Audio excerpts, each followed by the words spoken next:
देत नाही, कोण म्हणतात देत नाही, लाल बावटे की, लाल बावटे की, लाल झेंडे की, लाल झेंडे की, अंगणवाडी कर्मचारी एकजुटीचा, अखिल भारतीय अंगणवाडी कर्मचारी एकजुटीचा, मागण्या आमच्या हक्काच्या, मागण्या आमच्या हक्काच्या, नाही कुणाच्या, आणि कोण म्हणतात घेतल्याशिवाय राहत नाही, कोण म्हणतात देत नाही, घेतल्याशिवाय राहत नाही, या संघर्ष करायचं काय, आणि होतं काय, या संघर्ष करायचं काय, आणि होतं काय, आपण आमच्या हक्काचे,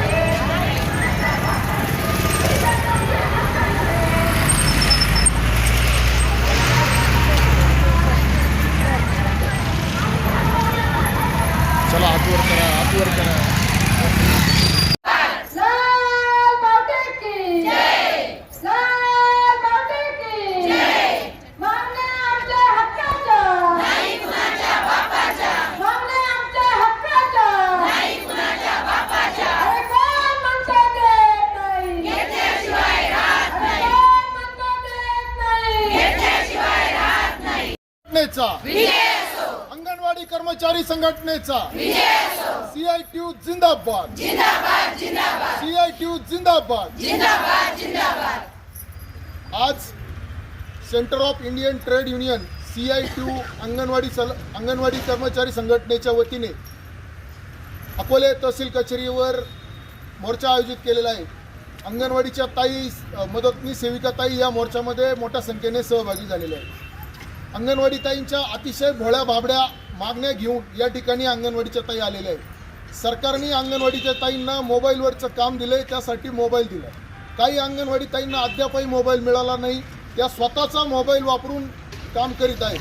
सरकारने दिलेलं काम हे अतिशय जलद गतीने अंगणवाडी ताईंनी करावं अशी मागणी सरकारची असती.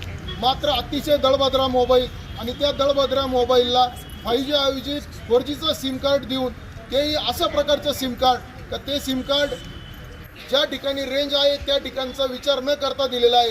काही ठिकाणी आयडियाचं सिम दिलं, काही ठिकाणी एअरटेलचं दिलं, मात्र त्या ठिकाणी कुठलं नेटवर्क आहे याच्याबाबत कुठल्याही प्रकारची सरकारने खातरजमा केलेली नाही. अशा परिस्थितीमध्ये अंगणवाडीच्या ताई अक्षरशः रात्र जागून मोबाईलवर काम करत आहेत. त्या मोबाईलचं काम करीत असताना सरकारकडून अपेक्षा आहे का त्या मोबाईलला रिचार्ज सरकारने वेळेवर द्यावं. मात्र अंगणवाडीच्या ताईंना स्वतःच्या तुटपुंजा पगारातून मिळणाऱ्या उत्पन्नातून त्या मोबाईलचं रिचार्ज करावं लागतं.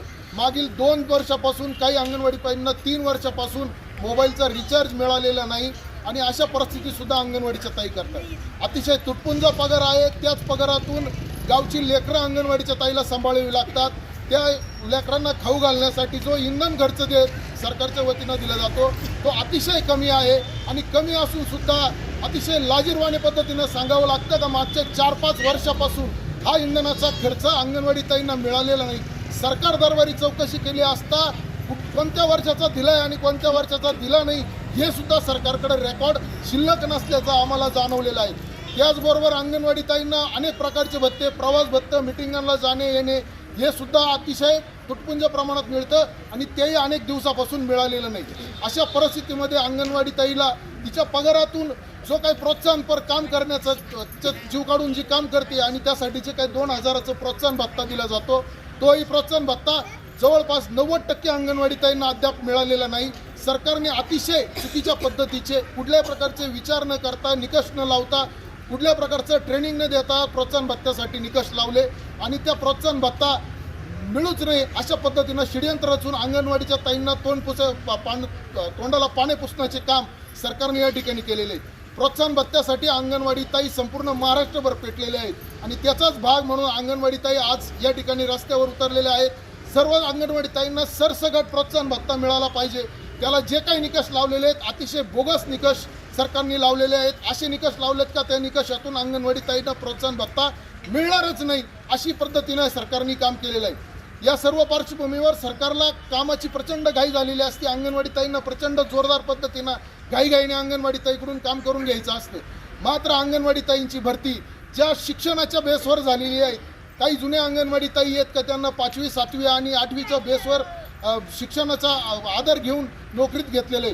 मात्र आता त्यांना अतिशय स्मार्ट वर्क, मोबाईलवरचं इंग्रजीतलं वर्क दिलं जातं का जे त्यांना करणं शक्यच नाही आहे. अशा परिस्थितीमध्ये त्या अंगणवाडी ताईंना स्वतःच्या उत्पन्नातला काही भाग कुठल्या तरी गावातल्या एखाद्या पोरास्वराला देऊन त्याच्याकडून ते काम पैसे मोजून करून घ्यावं लागतं. म्हणजे सरकारची नोकरी ही फुकट करण्याची वेळ आज अंगणवाडी ताईवर आलेली आहे. अशा परिस्थितीमध्ये, अत्यंत वेदनादायी परिस्थितीमध्ये अंगणवाडीची ताई काम करत असताना मात्र प्रशासनाकडून कुठलीही दखल अंगणवाडी ताईंची घेतली जात नाही. या सगळ्या पार्श्वभूमीवर आमचं प्रशासनाकडे मागणं आहे की अंगणवाडी ताई अतिशय वेदनामध्ये जगत आहेत. अत्यंत ट्रेस त्यांच्या मनामध्ये आहेत. काम करताना त्यांना नेहमी सुपरवायझरची, प्रकल्प अधिकाऱ्यांची भीती असती, नोकरीतून काढून टाकण्याची भीती असती. त्याच अडचणीच्या काळामध्ये प्रशासनाकडून आता कामावरून कमी करून टाकण्याच्या नोटिसा अंगणवाडी ताईंना दिल्या जात आहे. आम्ही या नोटिसांची होळी करणार आणि या नोटिसांना आम्ही जुमानत नाही, हे आज आजच्या सभेतून मी आम्हाला सांगतो. अंगणवाडी ताईंना कुठल्याच प्रकारच्या सुविधा न पुरवता, अंगणवाडी ताईंच्या मानधन वेळेवर न देता आणि तुटपुंजा पगारात काम करायला भाग पाडलेला असताना सुद्धा अंगणवाडी ताईंकडून कामाच्या अपेक्षा कराव्यात आणि त्यांना धाक दाखवावा, हे मान्य नाही. आम्हाला दिलेल्या नोटिसा अंगणवाडी ताईंना मान्य नाही. आम्ही त्याचा पूर्ण धिक्कार करतो, निषेध करतो आणि आजच्या या सभेतून प्रशासनाला आम्ही सांगतो आणि सरकारलाही सांगतो, जर अंगणवाडी ताईंच्या या मागण्या तातडीने मान्य झाल्या नाहीत, अंगणवाडी ताईंना बेजुलूम पद्धतीनं जे काही कामं लादलेली ते तातडीनं बंद झाली नाही तर या प्रशासनाला झोप येऊन देणार नाही आणि अंगणवाडी ताई रस्त्यावर उतरल्याशिवाय राहणार नाहीत.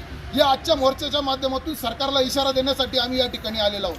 अंगणवाडीच्या ताई, या सगळ्या पार्श्वभूमीवर अंगणवाडीच्या ताई अतिशय प्रामाणिकपणे काम करीत आहेत. या सगळं प्रामाणिक काम करीत असताना काही गावांमध्ये अतिशय चुकीची पद्धत घडत आहे. स्वतःच्या पगारातून अंगणवाडी ताई बराच वेळा अंगणवाडीचा खर्च भागवते आणि तिला तो पगारही वेळेवर मिळत नाही. मात्र अनेक गावांमध्ये अंगणवाडी ताईला वेगवेगळ्या प्रकारची माहिती मागून चुकीच्या पद्धतीनं हिणवलं जातं आणि तिला त्रास दिला जातो. तो त्राससुद्धा अंगणवाडीच्या ताईला गावातून होऊ नये आणि प्रशासनाने त्याची सुद्धा खबरदारी घ्यावी, ही मागणी आजच्या सभेतून आम्ही मोर्चाच्या माध्यमातून आम्ही करीत आहोत. इन्कलाब जिंदाबाद, अंगणवाडी कर्मचारी संघटनेचा. त्याचबरोबर प्रशासनाकडे आमच्या आजच्या या मोर्चाच्या माध्यमातून मागणी आहे की प्रशासनाने आमच्या मागण्यांचं निवेदन आज स्वीकारावं. आज शांततेच्या पद्धतीनं आम्ही निवेदन या ठिकाणी देऊन जाणार आहोत आणि कुठल्याही प्रकारचा धिंगाणा करणार नाही. मात्र आमच्या मागण्यांची तातडीने पुढच्या 4-8 दिवसामध्ये दखल घ्यावी, यासाठी सगळ्या प्रकल्पाच्या अधिकाऱ्यांनी, अकोल्यातील तिन्ही प्रकल्प, अकोले शहरी प्रकल्प, अकोलेतील राजूर प्रकल्प आणि अकोले प्रकल्प, तिन्ही प्रकल्पाच्या सगळ्या अधिकाऱ्यांनी, सगळ्या सुपरवायझरांनी संघटनेच्या प्रमुख पदाधिकाऱ्यांसह तातडीने बैठक लावावी आणि चर्चा करावी.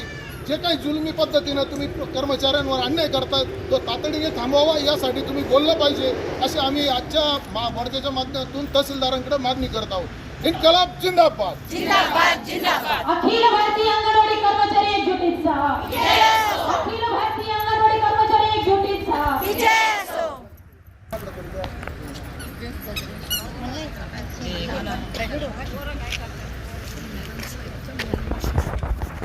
ओपन आहे ना.